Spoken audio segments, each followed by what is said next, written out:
forth. Hollywood's discovery that fortunes can be made with stories of possession and devil worship stokes the fires of a paranoia that has lain dormant since the days of the witch trials. In the 1980s, stories about a vast conspiracy of organized Satanists sweep the media. Known as the Satanic Panic, Christian groups allege mass satanic abuse of children and tens of thousands of kidnappings. Part of the Satanic Panic started with accusations of satanic ritual abuse. Groups of people who declared themselves as Satanists were believed to be taking people and children and damaging them. There were all kinds of dark suggestions about children disappearing and about child sacrifice and ritual murder. Although hundreds of people are arrested and imprisoned, when the FBI finally launches a full-scale investigation in the United States, it concludes that the satanic abuse allegations are all groundless.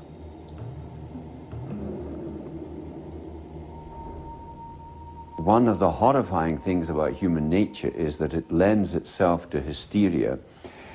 You get it in all periods of history.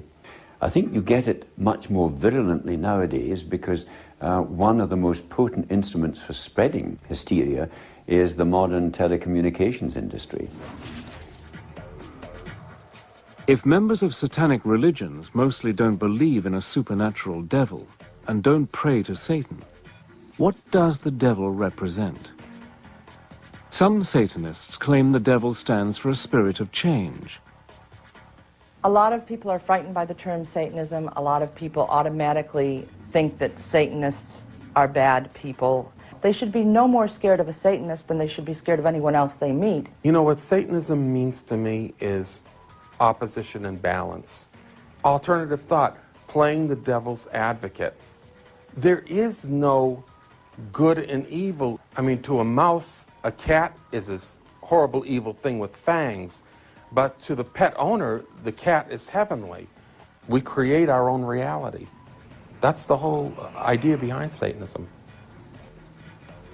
In the United States, surveys show that almost half of Americans believe the devil is real. Even non-religious people instinctively divide the world into good and evil, the opposing principles taught by Zoroaster to the ancient Persians. If anything, recent events have made that belief even stronger. In September 2001, the massive terrorist attacks on the United States which destroyed the World Trade Center shocked America to its core. To many, it seemed as if sinister forces had gone on the offensive. It was easy to believe that this was a showdown between the forces of good and evil. To the US government and a large section of American opinion, the attacks were about much more than politics.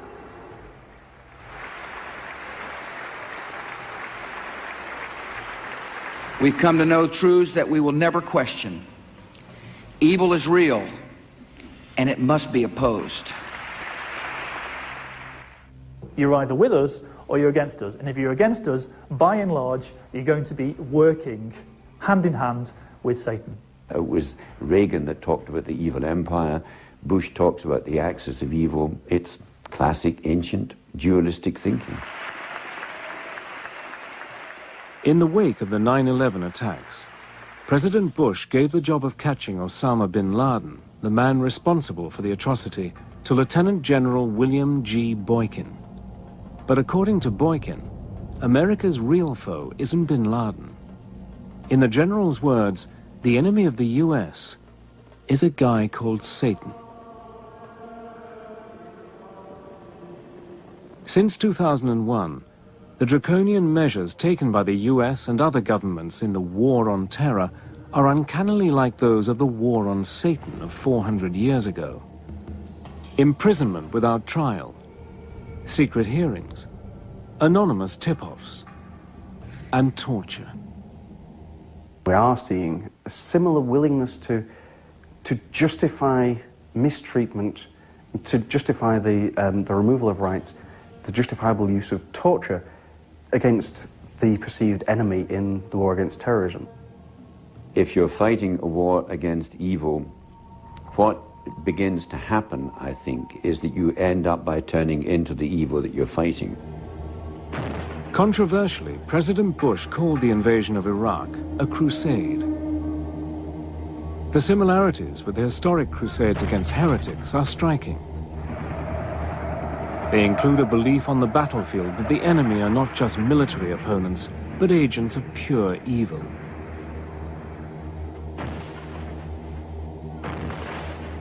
In November 2004, as US forces launch a massive attack on the Iraqi city of Fallujah, a senior Marine officer, Lieutenant Colonel Gareth Brandle, makes clear who he thinks the enemy is.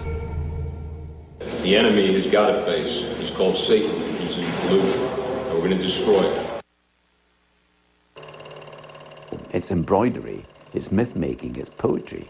It can be good fun, except that it has produced great evils. A human invention, but one that's rebounded on us because it's given us permission to do terrible things to each other, which is why I think that we should close hell down and finally banish the devil and get rid of him.